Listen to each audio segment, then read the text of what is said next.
আসসালামু আলাইকুম, সবাই কেমন আছেন? ধন সম্পদ নয়, মানুষের জীবনের সবচেয়ে প্রয়োজনীয় জিনিস হলো মানসিক শান্তি।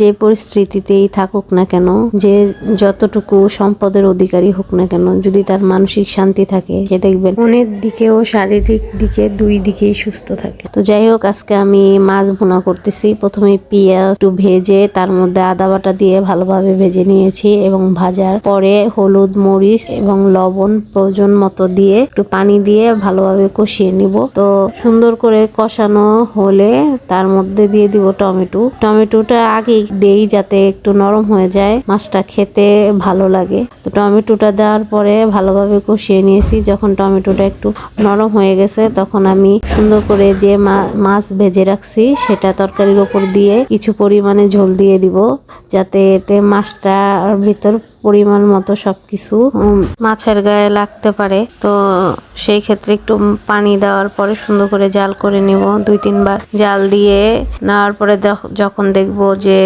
ঝোলটা একটু শুকিয়ে আসছে, তখন আমি এটার মধ্যে ধনেপাতা কুচি দিয়ে কিছুক্ষণ খুচুন দিয়ে চেপে চেপে নেব, যাতে ধনেপাতা কুচিটাও একটু নিতিয়ে যায়। তারপরে নামিয়ে নেব। সবার কাছে কেমন লাগলো ভিডিওটা অবশ্যই জানাবেন। আসসালামু আলাইকুম।